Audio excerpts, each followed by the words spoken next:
Good morning to all. Dr. Madhusudan Agrawal, Associate Professor, Government Commerce College, Kota. Last time we have learnt deduction under section 80C that applicable for certain payments. Today we will study deduction under 80CCD. This section is eligible for individual employed by the central government. Central government के जो employees हैं उन पर, और any other employer जैसे private sector के employees हैं या स्टेट गवर्नमेंट के एम्प्लॉयज हैं उन पे भी लागू होती है। और एनी अदर इंडिविजुअल एसएससी जो एम्प्लॉयड नहीं है, नॉन एम्प्लॉयड है, वो भी एलिजिबल है इस सेक्शन के अंतर्गत डिडक्शन लेने के लिए। तो एलिजिबल एसएससी कौन कौन हो गया? Individual employed by the central government और एनी अदर एम्प्लॉयर और any other individual SSC. Eligible payments देखने हैं अपने को कि कौन से पेमेंट्स एलिजिबल होंगे इस सेक्शन के लिए। Contribution to pension scheme of central government. Central government ने पेंशन स्कीम एनपीएस लागू हुआ है, जिसपे पीएफआरडीए लागू होता है, pension fund regulatory and development authority से गवर्न होती है ये नेशनल पेंशन स्कीम, और अटल पेंशन योजना दोनों पीएफआरडीए के अंतर्गत आती हैं। इसमें अपने को देखना है an individual employed by the central government on और आफ्टर 1/1/2004, 1 जनवरी 2004 या उसके बाद जो एम्प्लॉय होंगे, भर्ती होगी, उन पे लागू होगी ये स्कीम। और एनी अदर एम्प्लॉयर और एनी अदर एसएससी। कहने का मतलब है जो एनपीएस की स्कीम है वो 1 जनवरी 2004 से लागू की गई है। बीइंग एन इंडिविजुअल, ये इंडिविजुअल को ही मिलता है इसका बेनिफिट और अन्य एसएससीज को नहीं मिलता।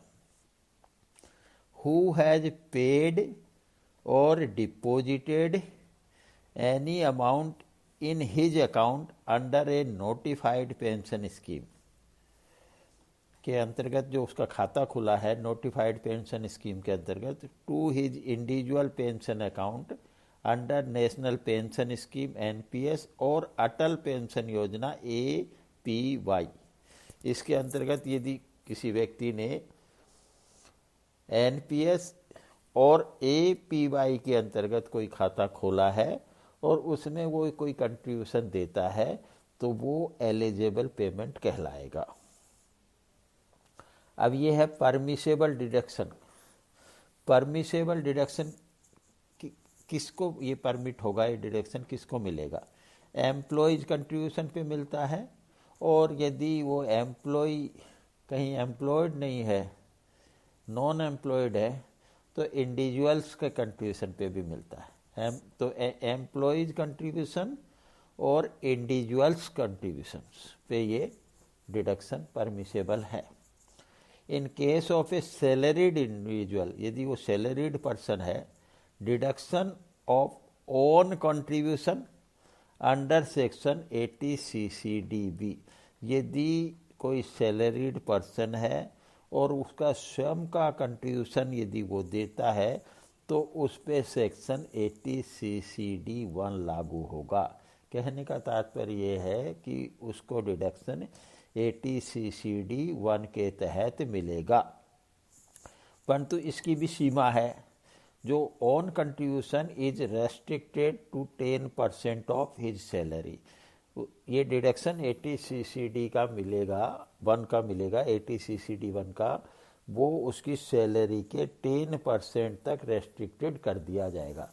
यदि एम्प्लॉयज का कंट्रीब्यूशन उसकी सैलरी के 10% से अधिक है या अधिक देता है, वो अधिक जमा करता है अपने खाते में एनपीएस में या एपीवाई में, तो ऐसी स्थिति में जो डिडक्शन है वो 80CCD1 के तहत उसकी 10% ऑफ सैलरी तक रेस्ट्रिक्टेड कर दिया जाएगा। इन case of any other individual, इनके ये तो ऊपर तो अपन ने सैलरीड पर्सन का, अब नॉन सैलरीड पर्सन है और वो भी एनपीएस के अंतर्गत अपना खाता खोल सकता है, अटल पेंशन योजना में भी अपना खाता खोल सकता है। तो in any other case deduction under section 80CCD1 is restricted to 20% of GTI. तो जो नॉन सैलरीड पर्सन है उसकी सैलरी इनकम तो होगी नहीं, तो ऐसी स्थिति में जो 80CCD1 का जो डिडक्शन है वो उसकी 20% तक जीटीआई तक रेस्ट्रिक्टेड कर दिया जाएगा। यदि वो ज़्यादा अमाउंट जमा करता है तो जो 80CCD1 के तहत जो डिडक्शन मिलेगा उसको 20% ऑफ जीटीआई ही मिलेगा। तो अपन ने देखा कि जो एम्प्लॉइज का कंट्रीब्यूशन है और जो नॉन एम्प्लॉइज है उसके इंडिविजुअल्स का कंट्रीब्यूशन है वो कवर होता है सेक्शन 80CCD1 में, और जो एम्प्लॉइज है तो 80CCD1 का जो डिडक्शन है वो उसकी 10% ऑफ सैलरी पे रेस्ट्रिक्ट कर दिया जाएगा, और एनी अदर इंडिविजुअल है तो उसका जो कंट्रीब्यूशन है उसके 20% की जीटीआई पे रेस्ट्रिक्ट कर दिया जाएगा। ये तो बात हुई एम्प्लॉइज कंट्रीब्यूशन की और इंडिविजुअल्स कंट्रीब्यूशन की। इसके अलावा सरकार ने एडिशनल डिडक्शन भी अलाउ किया है। Further additional deduction of up to 50,000 is available under section 80CCD1V। ऊपर वाली थी 80CCD1 और ये है 80CCD1 कैपिटल V। ये एक्स्ट्रा एडिशनल डिडक्शन भी इसमें मिलेगा। 10% सैलरी तक रेस्ट्रिक्ट हो गया और बची हुई अमाउंट जो है वो इसकी 80CCD1 के अंतर्गत कवर हो जाएगी। अब दूसरी, पहले अपन ने पढ़ा employees contribution under section 80CCD1, अब आता है employer contribution under section 80CCD2। The entire employer contribution would be included in the salary of the employee। सबसे पहले तो जो एम्प्लॉयर कंट्रीब्यूशन देगा उस कंट्रीब्यूशन की राशि को करदाता या एम्प्लॉई एसएसी की सैलरी में शामिल किया जाएगा, क्योंकि इसको ये एक्स्ट्रा इनकम मिल रही है, एक्स्ट्रा पेमेंट मिल रहा है, तो वो उसकी ग्रॉस सैलरी में शामिल अपन करेंगे। इसके बाद जो है the deduction of employer's contribution under section 80CCD2 would be restricted to 40% of salary where the employer is the central government and 10% in case of any other employer.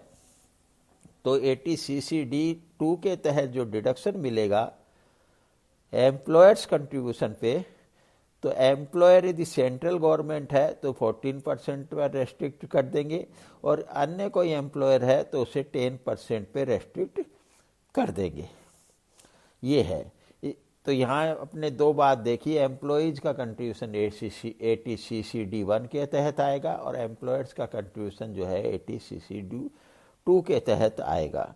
अब यहाँ अपन ने सेक्शन 80C पढ़ लिया, 80CCC पढ़ लिया, 80CCD पढ़ लिया, तो इसमें भी ओवरऑल रेस्ट्रिक्शंस हैं। तो as per section 80CCE, section 80CCE क्या कहता है कि maximum permissible deduction under section 80C, 80CCC and 80CCD1। 80CCD1 मतलब एम्प्लॉयज कंट्रीब्यूशन और इंडिविजुअल्स कंट्रीब्यूशन इसमें आएगा। However, the limit of rupees 1.5 lakh under section 80CCE does not apply नहीं होगी to deduction under section 80CC_D2। 80CC_D2 कौन सा है? वो है एम्प्लॉयर्स का कंट्रीब्यूशन है। तो एम्प्लॉयर्स कंट्रीब्यूशन अलग से होगा 1.5 लाख की लिमिट के अलावा, एंड 80CC_D1V जो 50,000 का डिडक्शन है वो भी एक्स्ट्रा मिलेगा। तो 80CCE के तहत जो 1.5 लाख की लिमिट है उसमें 80C का डिडक्शन आएगा, 80CCC का आएगा और 80CCD1 का आएगा। और इस लिमिट के बाद करदाता को यदि एम्प्लॉयर्स का कंट्रीब्यूशन है तो वो 80CC_D2 के तहत अलग से उसकी छूट मिलेगी और 80CC_D1 के तहत 50,000 की नेशनल पेंशन स्कीम में अलग से छूट मिलेगी। धन्यवाद।